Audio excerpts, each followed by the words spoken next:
আজের হলো মহলাতে আজকে খাচ্ছি নিরামিষ। আজের সারাদিনটা নিরামিষই খাওয়া হয়েছে।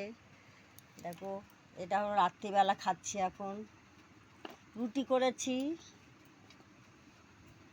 দেখো আমাদের কী কী তা হয়েছে। এটা হলো আলু ভাজা, একটুখানি দে, বেশি দিস না। এটা আলু ভাজা খাবো।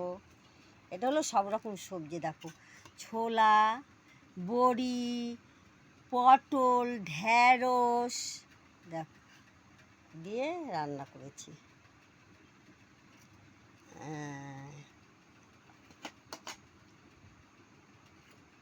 দেখো এবার খাবো,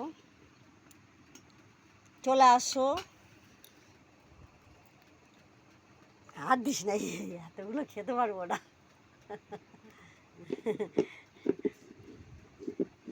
আমার মেয়েরা এসছে তাই।